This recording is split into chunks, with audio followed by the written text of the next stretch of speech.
That radio chick Cheryl Lee here. Welcome to the Still Rocking It podcast, where we'll have music, news reviews and interviews with some of our favourite Australian musicians and artists. Today we speak to a very talented young man who is helping share our amazing Australian talent across the world.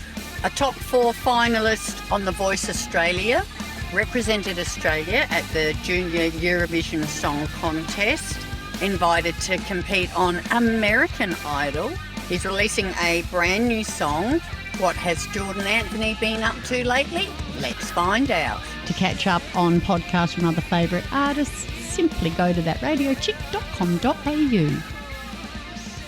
You're Cheryl Lee, That Radio Chick, and I'd like to welcome into the Zoom room today, all the way actually from LA, Jordan Anthony. Yay, thanks for joining us. Hello. Thanks for having me, Cheryl. I appreciate it. I'm very excited to talk to you. We've done a good job coordinating the time zones. Got a new single come out, Hurt Me Sooner, which we'll talk about in a minute. We might go back a little bit before we go forward. You grew up in Perth. Mum and Dad enrolled you in piano lessons at the very young age of 5. They did indeed. And, you know, they always said, growing up, they were like, you'll thank us one day for doing this. And, now that I'm 20 and it's kind of what I do for a living, playing piano and singing and writing songs, I do thank them. Yeah, they put me into lessons super duper early. And yeah, here we are playing piano for a living. So it worked Mum out. and Dad were right. Kids, they had good listen foresight. to Mum and Dad. Yep, kids, that's the message. They had good foresight, that's for sure. Just a couple of years later, at age 7, you wrote your very first song. I did indeed. Yeah, I had a tough time at school growing up. I was always the bigger kid when I was at school and growing up. The fat kid that sings, I guess, was, kind of a bit of a target for bullies in the playground. But for me, I wasn't a kid that really expressed their emotions much. For me, songwriting was my way of doing that. Yeah, when I was 7, I wrote my very first song. I'll never forget, when I wrote that song, and it was called Wait, and it was about me getting bullied and stuff like that. But that's kind of how it all began. And after I wrote that first song, I was like, this is what I want to do for the rest of my life, and haven't really looked back since. It's a great message in that song. Music is so therapeutic as well, and writing that song obviously helped you through a little bit of a tough time. Absolutely, and still does now. That's kind of what music does for me, and I'm sure like a lot of other people. It's an escape from everything, and it's so healing, writing about situations and then hoping that those songs resonate with someone out there. That's all I really want. Absolutely. Just 7 years later, in 2019, you stepped into the spotlight, top 4 finalist in The Voice. You hear good and bad, but how was your experience on that reality show? Honestly, I don't have a bad word to say, to be honest. I think the key thing is, when it comes to reality TV shows, especially singing shows, is just your mentality going into it. I was going in there as a little hungry 14-year-old. Didn't know anything else but singing, and just knew that I wanted to pursue it as a career. And Mum and Dad were like, you should go on The Voice. And I was like, all right. Was Mum and Dad's idea? It actually was. Yep, it was their idea. See, listen to your parents. I feel like this is the underlying message right now, really. They've done a pretty good job. So, yeah, and I went into it with little expectations and ended up turning a chair, and I was on Team Delta. Ended up making it all the way to the top 4, the grand finale. And, I didn't win it, but it was such a blessing to be on that show. And having an experience like that at a really young age, it can either be very positive or very detrimental. And I was super lucky that it was the prior. It was amazing, and it really set me up for a lot of other stuff that I've done. So yeah. 14 is so young. I'm glad that you had a great positive experience from it. You probably learned, your learning curve would have been off the charts. Yeah, it was. I was surrounded by so many incredible singers, and 14 is such a malleable age. So for that reason, I feel like I was learning a lot about my own voice and getting better, and how to have better runs, and how to look after my voice better. And yeah, I learned so much during that experience. It was really cool. That was a big year for you, Jordan, because you also, congratulations, represented Australia at the Junior Eurovision Song Contest, and with an original, no less. I did, yeah. It was amazing. I actually remember I was sitting at the airport. It was the day after The Voice grand finale, and I was sitting at the airport waiting to board my flight back to Perth, back home. and it was Paul Clarke, and Paul is responsible for all of the Australian representatives for Junior Eurovision and Eurovision. He was like, "Hi, Jordan, we've heard so much about you and we've watched your journey on The Voice. And I'm not sure if you heard of Junior Eurovision, but we would love for you to represent Australia this year in Poland." And I was like, wow, okay. Like I'd grown up watching Eurovision and loving it. And I feel like that's like one of the most prestigious stages to perform on, representing your country. It's like singing Olympics, you know?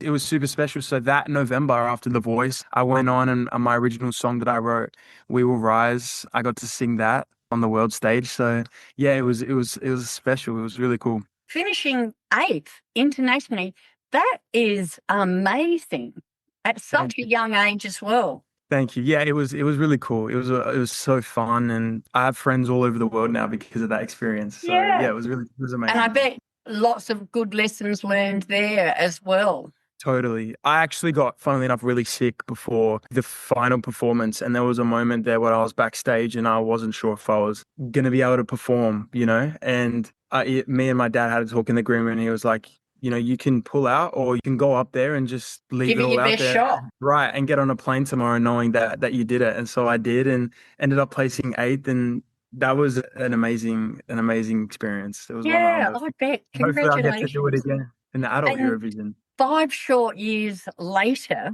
still so young, you were invited to compete on American Idol. And that's why we're speaking to you now from LA. Yeah, absolutely. It was so funny because the time I got asked to do American Idol was a similar time that Australian Idol was doing their casting. And I was like, you know, I think I'm done with the Aussie reality TV shows now. I think it's time for me to just grind and release music and build a fan base and an audience. And so Mum sends me a screenshot of this email. I just skimmed over it and read American as Australian. I was like, Mom, like we spoke about this, like I'm not doing Australian Idol or anything. And she was like, did you actually read it? And I reread it and it was like American Idol. And I was like, wow, okay, this is kind of a different cup of tea now because the following on for these American TV shows are just insane. And America is where I wanted to pursue music forever. So it felt like the right fit. And I hopped on a call with them the next week. The producers sang them a couple songs. It was 1 a.m. Australian time, like Perth time, because of the time difference. And I'm like, wake up, sing for these producers. And they're like, can you be here next week to audition for the judges in Katy Perry's hometown? And I was like, yeah. Mom was like pinching me on the side. She was like, and I was like, let's do it. And so, yeah, had the American Idol experience. And that's kind of what led me to being able to now pursue it in the States, in LA full time. So it's really cool. Damn, good on you, Mum. You've collaborated, haven't you, with one of your fellow Idol friends. How do I pronounce their name? Ajii? Ajii, yes. Ajii. Yep, that's him. So after American Idol, we collaborated on a song, Cherry, together. Yeah, it was so much fun. I mean, Ajii's just one of the best humans. He's such a great guy. And it was a very different kind of song for me, that one. But it's one that I'm really, I'm proud of, and I love that song. And I'm happy that we got to kind of share that together. So yeah, it's a good one for sure. So you had a couple of pretty powerful singles that followed, Reckless and Tell Me. That, I think, brings us to Hurt Me Sooner, this new one. So here we are. This one's got a little bit of a message too, hasn't it? Yeah, I wrote this one last year after American Idol, and it was funny because throughout the whole American Idol experience I was going through a breakup the same time, which kind of happened like coinciding with that, which was really hard, and it was my first relationship, so I'd never experienced that before. But the breakups tend to result in some good songs sometimes, which is a positive takeaway, I guess.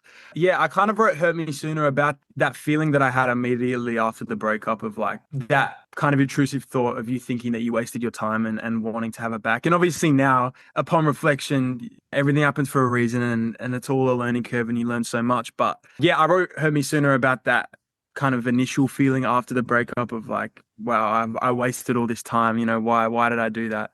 Even though that, isn't always necessarily the case, but it's definitely a really special song for me. It's a very vulnerable song, I feel like, and one that I hope someone out there relates to. I'm really excited about this one. I feel like just sound wise, it just feels like me, and which is cool. And it's taken me a while to get to that point. So, it's a really lovely song, and we'll play that. I feel like, as with all those musical related experiences that have brought you to where you are at the moment, it's the same with love, these experiences are going to eventually bring you to the love of your life. Totally. Yeah. Totally. It was hard to see it in that moment, Yeah. but you're 100% right. It always leading you to the one. So yeah. Like you said, you got a great song out of it on the way as well. Absolutely. You got to take the wins, I'll take it. Yeah. Exactly right. Was it the long distance that was the tricky part? Yeah, there was a lot of factors that kind of contributed to it. Yeah, American Idol and the prospect of me moving to the States definitely put a lot of strain on the relationship. And, there was some other things that happening. It just kind of wasn't working like it did.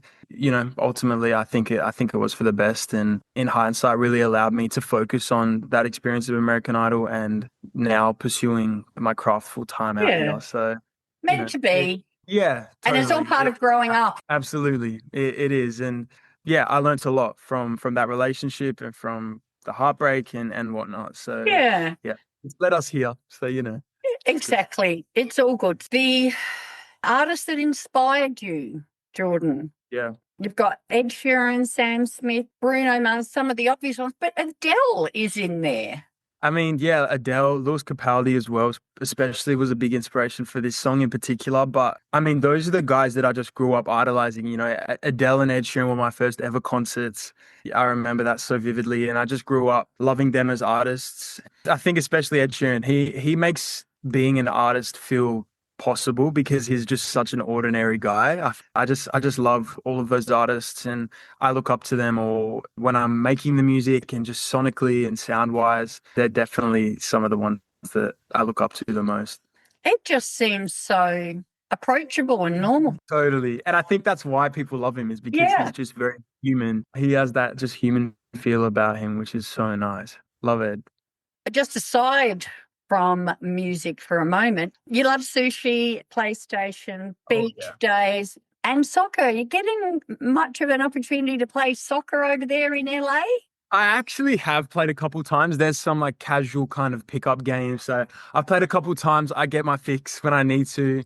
And then, if I can't actually play, I'll play FIFA on PlayStation. That's probably the less healthy version of playing soccer, but I play soccer nonetheless. But yeah, it's always good having a run around and playing soccer. Like I grew up playing soccer with all my cousins and everyone, so it's still such an important part of my life. Yeah, for sure. I get my fix when I need to. Good. Are you in LA on your own, or is any other family members with you, Jordan? It's just me flying solo. It has its days. It's tough sometimes. And I'm so fortunate to have a family that just backs me 1,000,000%. And, arguably sometimes it makes it harder because I miss them so much and love them so much. But they are really they champion me every day, and I wouldn't be out here without them. So yeah, very lucky to have such an amazing support system, but it's hard. I'm coming home soon though, at the end of November. So I'm excited to get some home time and reset. Staying for Christmas? Yeah. Yep. Yay. So I'll be home for my birthday and Christmas and then New Year, and then just reset, get my family fix and get fired up for 2026 and whatever that has to be. Which and crazy head that we're down, talking bum up for the new year. Absolutely. Yep. That's the plan. At least we have the technology, so you Zoom, FaceTime, so you can catch up with all the realies on the internet. Yes, all that good stuff, get the FaceTime with everyone and show face. So it's good. Would you like to say hi, Mum and Dad, I'll see you soon, and then introduce your new song for us? Sure. Hi, Mum and Dad, and whoever else is watching. Thank you all for watching. Make sure you follow along Jordan Anthony on social media. And this is my new song, Hurt Me Sooner, and I hope you love it. Thank you so much for that, and for of course spending some of your busy day with us. Let you go write another hit song. Absolutely. I will try. Thank you for your time. I appreciate it. It was so lovely to meet you. It's a pleasure. I'll see you down the front when you're performing in Australia next. We're working on a tour, so stay tuned. Yeah. Excellent. You heard that first here. Absolutely.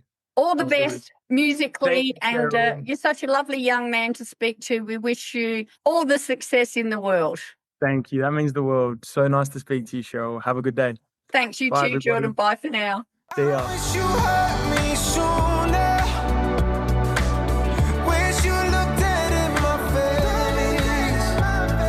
You're with Cheryl Lee, that radio chick. Thank you so much for joining me on the Still Rocking It podcast. Hope to catch you again next time. Get out when you can, support Aussie music, and I'll see you down the front.